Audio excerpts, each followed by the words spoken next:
here we are looking at the game-based learning and business simulation designer who sees the world as just another bigger game. He's also the past president of MAPS and a former executive board member of the North American Simulation and Gaming Association, NASAGA. I'm sure all of us know who he is, and of course he's here to tell you and ask you this one question: why so serious? So let's put our hands together and welcome Jega this morning. Come on, Jega. There you go. Good afternoon. Good afternoon. How are you feeling now? Sleepy. Okay, we're gonna wake him up. I need all of you help to do that, right? So the most important thing is that sometimes when we go to events and all that, we are confused whether how should we dress up, how should we appear, like, the first two speakers were very formal, and then you are having thoughts about your own presentation. Or should I mellow down a little bit and all that? Hey, you know what? Why so serious? Alright? So why so serious? And let's have a little bit of fun. Are we ready for some fun? Yes. But before that, let's just welcome some people here. Yes. We have some new members who have become part of the Malaysian Association of Professional Speakers. Do you want to know who are they? Yes. So let's give a round of applause for our 5 new members who just joined. Most other members, they only get their introduction on WhatsApp groups. But because, sorry CJ, right? But because you are here today and you just joined, so next time you tell your friends, if you want to get real value for joining MAPS, join just before the convention. Alright? So let's give a round of applause for Nasra Naturhana, Neil Stoneham, Dennis Ackerman. Okay, he's coming. Alright, right? Ira Aziz. And Matthew Peter. Let's Matthew Peter over there. Alright. Let's give a round of applause for all our new members there. Awesome. Alright, so we are after lunch. And after lunch is the time where in Malaysia we call the Python moment. Alright, we had a good lunch, now you're planning to sleep, no matter who the speaker is. Alright, so sometimes you're caught in this kind of situation, and how are we going to wake people up? So one most important thing is, the thing about Energize is that you want to shift control back to you. Alright, so I'm going to do something over here. Can you all play along with me? Yeah. Now if you all know this trick already, pretend like you don't know. Don't make me look bad. Okay, I'm the past president.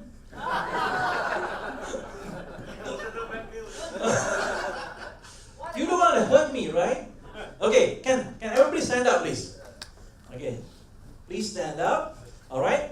And here's what you're going to do, okay? Very simple, very simple. Even if you have arthritis, you can do this. Okay?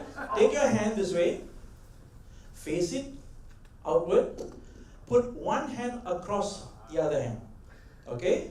And grip it. Grip it. Okay? Check everybody. Can you look at your neighbors and make sure that everybody has gripped their hands well? Alright?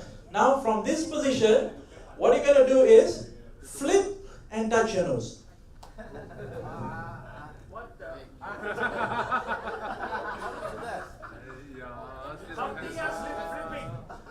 Okay. Let's try that again. Okay? Let's try that again. Watch carefully, huh? Flip. Turn around and grip it. Okay. Look at how Purpal is doing it. Purpal, hold it up. Okay? That's how you do it. Alright? Great. Now from here, flip and touch your nose.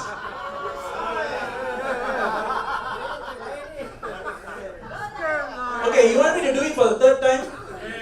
Okay, according to my guru, which is Tyagi, you all know Tyagi, okay? Just Google him out and all that. Tyagi says, don't do it more than twice. You're going to get stones thrown against you. Okay? Right. So, thank you. Have a seat. Give yourself a hand. Okay? Right. Alright, now I'm going to give you, usually in most other sessions, I'll just end up over there. And because this is an energizer. Alright? Should an energizer have a lesson? Just action, alright? Because the purpose is an energizer. And what is the purpose of an energizer? Can anyone just tell me, what's the purpose of an energizer? Energy. Energize, right? Okay, one of the most important things about energizer is that, like what I said just now, you want to shift the focus back to you. Now, you may own the stage, but they might not be accepting you yet on the stage. Now, this just happened yesterday. Okay, yesterday I had a session, 350 people, and I'm coming on stage at 2:30. Instead of 2:30, I came at 2:45. Why? Because the MD decided to extend his speech from 1 hour to 1 hour 15 minutes. You know how kind of moment is that? And when I come up stage and I say like, hey guys, how are you doing? 300 people is like, felt like a library, you know? So the thing is this, you might be on stage, but they might be left with who was the last speaker. All right? Now, if the last speaker was great, awesome, then you ride the wave. Right? But if the last speaker was not awesome, then you need to shift the focus, you need to break that cycle and bring it back to you, okay? So I'm going to tell you how I did that just now. Can I just show it to you? Yeah. Right? So how you do is that you show them first. Now why we do that is this. One of the ways of getting control back is that you tell people to do something and they do it. That's what most speakers do. Turn to the person to the right, turn to the person to the left, say how are you, I wish your mother-in-law was here, you know, that kind of things. Okay? Why they say that is because you are following anyone who's on stage. So while I believe what Scott said that, you want to be with the audience, but first the audience must know that you're on stage. Then you be with the audience, alright? Right. So how I did that is, cross over, okay, this is how it is. Then what you do is, you tell them to check on the neighbors. While they check on the neighbors, I'm going to go this way. So visually, you are just seeing the top part, but you are not seeing what's at the end. So then I just quickly do it, don't hold it too long, they'll find out, right? And then you do it. And then you do it for the second time. Now second time, you cannot ask them to look at the neighbor. So you look for someone in the hall that you can use as a bait, like Purple.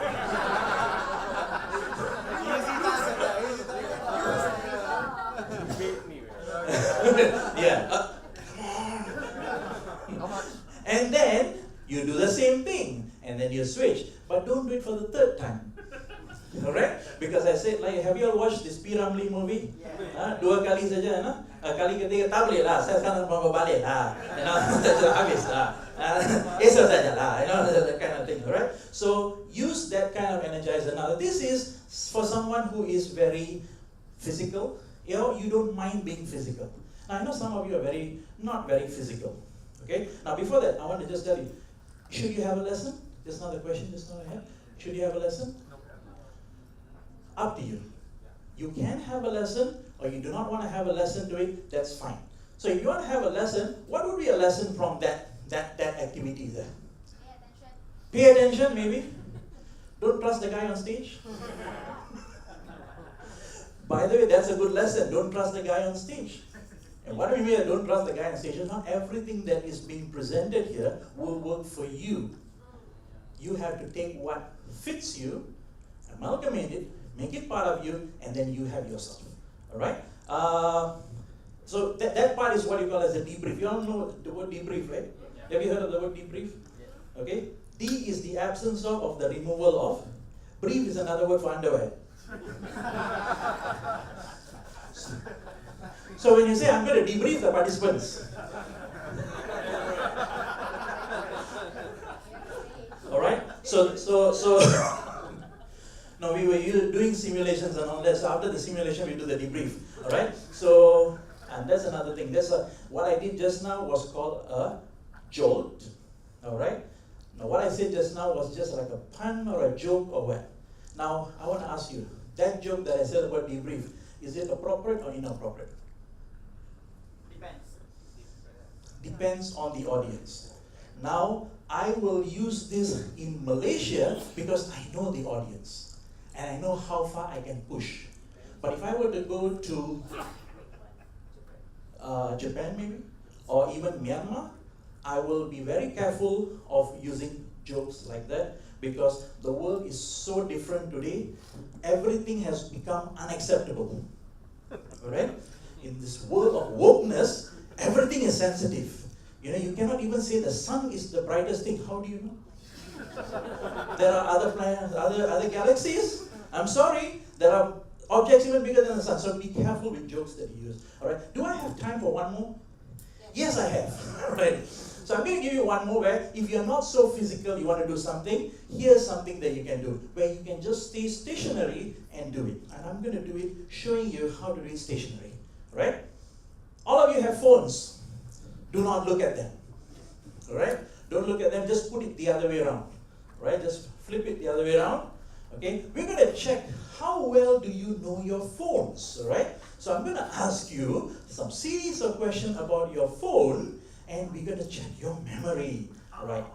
Now, if you see phones, the icons on your smartphone, okay, we have columns, row.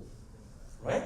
Do you remember how many columns do you have on your smartphone? Icon. No, don't say it. Don't say it. Keep it yourself. Okay? Some people have more than 4, so keep it yourself. Just remember this number. Okay, just remember this number. How many columns do you have? Right, remember the number? Next is, how many rows are there, including the call line? How many rows are there, including the call line? That's question number 2. Remember the number. The third one, how many pages do you have on your smartphone, including the page that you accidentally created, which you said that you're going to delete it one day, which you have not come around to it? How many pages do you have? Remember. Alright? You got the 3 numbers? First is how many column, how many row, and how many page, right? Okay, now please open your smartphone and check how many did you get right from the 3 questions. Anyone got all 3 right? Oh, good. Give them a round of applause. Here, they got all 3 right. 2 right.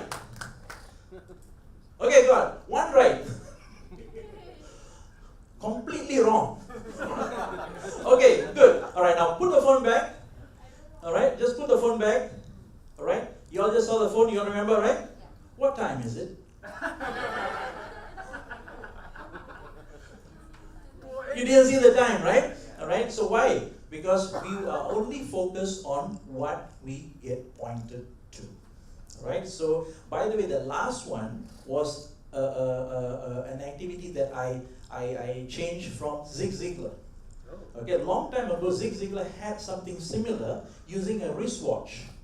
He will ask, do you remember the notches? Is it numbers, or is it a dash, or what? Or is that is it a point, and all that? And finally, he'll ask you to look at your watch, and then finally he'll say that, what time is it? And everyone will not be able to remember that. But today, nobody wears a wristwatch. I have not worn a wristwatch for the last 12 years. So I really do not know what a wristwatch is, right? So what you can do is take some of these old activities that work with the old technology, and you can always amalgamate it and actually use it. And the whole idea is this: you got to pick up your smartphone, you did exactly what I asked you, and I could actually relate that to any lesson that I wanted. All right? So I actually have a third one. I give you a third one. I actually have a fourth one I want to share with you. This one is something that you can use, especially when you just started after a day or after a half day. You want people to move around. You want them to recall what they learned earlier. And would you like to learn that? Okay? When you really learn and you get content moving around, you really love that? I can't hear that. Can tell me you really love that. Really? Okay, unfortunately, I'm out of time and they just said 15 minutes and that's it, guys. So, thank you very much. It's been a pleasure, privilege being with you. But anyway, if you want it, if you can convince the MCs, I respect the MCs a lot. So if they convince the MCs and if they allow me, I will show that to you tomorrow. Alright? Thank you. Have a great day, guys. Bye. Thank you, Jega. Thank you.